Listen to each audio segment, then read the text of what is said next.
Shalom, saudara-saudariku yang dikasihi Tuhan. Kita berjumpa lagi melalui channel Insani, Inspirasi Sabda Allah hari ini.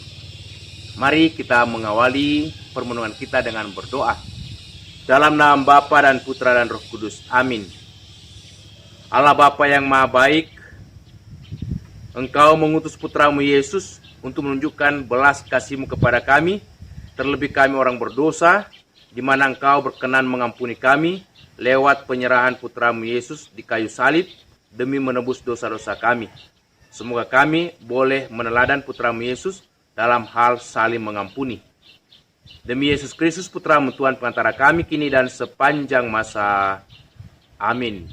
Sabda Allah dari Injil Matius bab 18 ayat 21 sampai 35.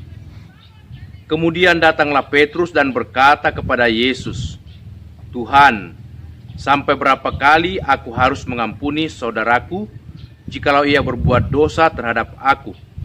Sampai 7 kali?" Yesus berkata kepadanya, "Bukan, aku berkata kepadamu bukan sampai 7 kali, melainkan sampai 70 kali 7 kali. Sebab hal kerajaan surga seumpama seorang raja yang hendak mengadakan perhitungan dengan hamba-hambanya. Setelah ia mulai mengadakan perhitungan itu, dihadapkanlah kepadanya seorang yang berhutang 10.000 talenta. Tetapi karena orang itu tidak mampu melunaskan hutangnya, raja itu memerintahkan supaya ia dijual beserta anak istrinya dan segala miliknya untuk membayar hutangnya. Maka sujudlah hamba itu menyembah dia, katanya, 'Sabarlah dahulu, segala hutangku akan kulunaskan.' Lalu tergeraklah hati raja itu oleh belas kasihan akan hamba itu, sehingga ia membebaskannya dan menghapuskan seluruh hutangnya. Tetapi ketika hamba itu keluar, ia bertemu dengan seorang hamba lain yang berhutang 100 dinar kepadanya. Ia menangkap dan mencekik kawannya itu, katanya, 'Bayar hutangmu.' Maka sujudlah kawannya itu dan memohon kepadanya, 'Sabarlah dahulu, hutangku itu akan kulunaskan.' Tetapi ia menolak dan menyerahkan kawannya itu ke dalam penjara, sampai ia melunaskan hutangnya. Melihat itu kawan-kawannya yang lain sangat sedih, lalu menyampaikan segala yang terjadi kepada tuan mereka. Raja itu menyuruh memanggil orang itu dan berkata kepadanya, 'Hai hamba yang jahat, seluruh hutangmu telah kuhapuskan karena engkau memohonkannya kepadaku. Bukankah engkau pun harus mengasihi kawanmu seperti aku telah mengasihi engkau?' Maka marahlah tuannya itu dan menyerahkannya kepada algojo-algojo sampai ia melunaskan seluruh hutangnya. Maka Bapakku yang di surga akan berbuat demikian terhadap kamu apabila kamu masing-masing tidak mengampuni saudaramu dengan segenap hatimu." Demikianlah Injil Tuhan. Bukan sampai 7 kali, melainkan sampai 70 kali 7 kali. Saudara-saudari, salah satu keutamaan Injili adalah saling mengampuni. Yesus dalam perikop Injil hari ini, Matius 18 ayat 21 sampai 35, meminta kepada kita semua para muridnya untuk siap saling mengampuni sampai 70 kali 7 kali. Artinya pengampunan yang kita berikan kepada sesama, kepada saudara-saudari kita, kepada orang lain harus tak terhingga atau tak terbatas. Walaupun memang Petrus bertanya kepada Yesus sang guru atau Tuhan, "Sampai berapa kalikah aku harus mengampuni saudaraku?" Bagi Petrus, sampai 7 kali adalah sesuatu yang luar biasa atau yang paling sempurna. Maka ia mengatakan, sampai 7 kalikah aku harus mengampuni saudaraku? Tetapi Yesus mengatakan tidak, tak terbatas. Pengampunan adalah syarat utama kita menjadi murid Yesus.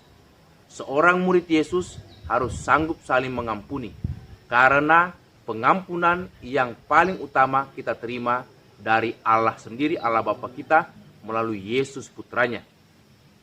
Tetapi keutamaan Injil ini tidaklah mudah. Dibutuhkan suatu kekuatan, suatu rahmat tersendiri untuk dapat mengampuni saudara-saudari kita. Hanya karena campur tangan Tuhan, hanya karena kuasa Tuhan, kita dapat mengampuni saudara-saudari kita dalam kerendahan hati, dalam ketulusan, dan dalam keterbukaan serta kemurahan hati. Itulah syarat-syarat untuk dapat saling mengampuni ketika kita mempunyai sikap yang rendah hati, tulus, dan murah hati. Karena itu kita boleh belajar dari tokoh-tokoh perjanjian lama. Salah satunya dari Yusuf ketika ia menunjukkan pengampunannya, belas kasihannya tanpa syarat kepada saudara-saudarinya, kepada keluarganya. Kendati ia pernah disakiti dan dijual ke negeri asing kepada orang-orang Mesir, sehingga ia diambil oleh orang Mesir dan dibesarkan di sana. Tetapi Yusuf ketika berada dalam posisi yang paling bagus, paling menguntungkan, menjadi wali di negeri asing di Mesir, ia tidak menggunakan kuasanya untuk membalas dendam, tetapi ia memanggil para Bani Israel, saudara-saudarinya, untuk datang ke Mesir. Dan di sana ia menjamin kehidupan, bahkan juga kelangsungan kehidupan keluarganya. Hal itu dapat kita baca dari kitab Kejadian bab 45 ayat 5 sampai dengan ayat yang ke-10, di mana Yusuf sungguh memberikan pengampunan yang terbaik kepada saudara-saudarinya, kendati ia pernah mengalami luka dan disakiti, namun ia tidak membalas dendam. Dan pengampunan yang paling besar atau paling sempurna itu ditunjukkan oleh Yesus sendiri kepada kita dalam Injil Lukas bab 23 sampai 34. Ketika Yesus disalibkan, ia mengatakan, "Bapa, ampunilah mereka sebab mereka tidak tahu apa yang mereka lakukan." Lukas 23 ayat 34. Yesus menunjukkan kasih Bapa yang luar biasa kepada kita. Yesus mau supaya kita juga mengasihi sesama melalui saling mengampuni. Sebab dengan saling mengampuni kita beroleh damai, ketentraman, persaudaraan, bahkan keselamatan. Bukankah itu yang kita perjuangkan dalam hidup, untuk memperoleh kedamaian, untuk memperoleh kebahagiaan, bahkan keselamatan? Maka salah satunya jalan memperoleh kedamaian, persaudaraan, kerukunan, kebahagiaan, dan keselamatan ketika kita dihidupi dan diwarnai seluruh hidup kita dengan sikap saling mengampuni dalam kerendahan hati, dalam ketulusan, dan dalam kemurahan hati. Semoga kita semakin boleh mengikuti Yesus, Sang Guru dan Penyelamat kita. Amin. Marilah berdoa. Tuhan Yesus Kristus, kami mengucap syukur kepadamu. Engkau menunjukkan teladan yang luar biasa, teladan yang sangat sempurna dengan mengampuni orang yang menyalibkan Engkau. Semoga kami siap untuk mengampuni, karena hanya Engkaulah kekuatan, juru selamat, teladan, dan kehidupan kami. Terpujilah Engkau kini dan sepanjang masa. Amin. Tuhan bersamamu.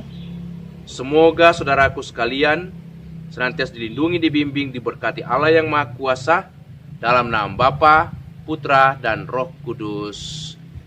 Amin. Terima kasih saudara-saudari yang telah mendengarkan sabda Allah. Semoga saudara-saudari bersama dengan segenap keluarga senantiasa diberkati Tuhan dalam segala aktivitas dan pelayanan setiap hari. Amin.